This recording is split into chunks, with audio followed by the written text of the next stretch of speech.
But you can see Uddhav Thackeray, they're leaving the Chief Minister's residence, surrounded by supporters who have been chanting slogans in his favor. Well, as those dramatic pictures play out, Daniel Francis, you're also there, you're a political analyst joining us. Daniel, is this Uddhav Thackeray's farewell, you think? I don't think this is farewell. It's a little emotional appeal that he's making, a little theatre that they are trying to put out. Uddhav Thackeray is a decent person, a decent man, and I don't think he's really grasping the situation the way it should be handled. And you know, 2.5 years ago there was a similar crisis in the NCP, and there was a big rebellion by Ajit Pawar, and how it was handled in 24 hours.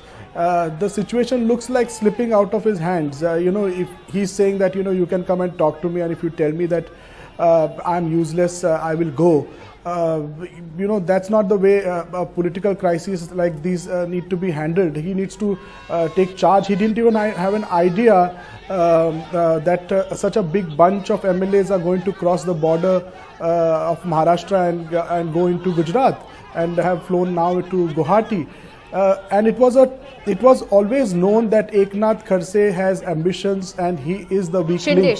Eknath Shinde had ambitions, and he was the weak link. It was always known. All these things have to be handled. All parties have ambitious and rebellious people in them.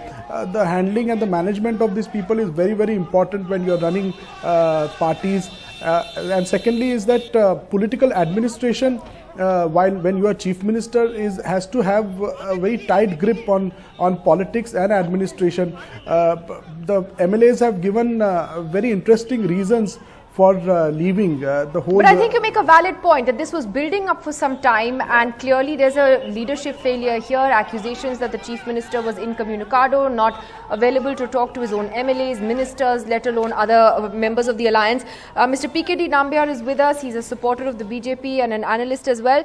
Mr. Nambiar, what does, however, this entire tamasha that's playing out say about the state of our politics? Here we are, back to hotels, resorts, charter jets, planes. Assam is dealing with some of the worst flooding it's seen in a decade, and you have the administration right now busy giving security and hosting these MLAs in a hotel. I mean, is this what our democracy has been reduced to? Well, that may not be the right way to look at it. Assam do have floods, there is no doubt, and it's almost in every year after year it does happen. That does not mean that the people like you and me don't visit Assam. If there are 35 or 40 odd MLAs from one particular state is visiting Assam, it is the duty of the government to give them the security. Now look back to the reality of it. Maybe BJP is not the solution. What happened today is very unfortunate. The reason being that blaming is straight away to the BJP.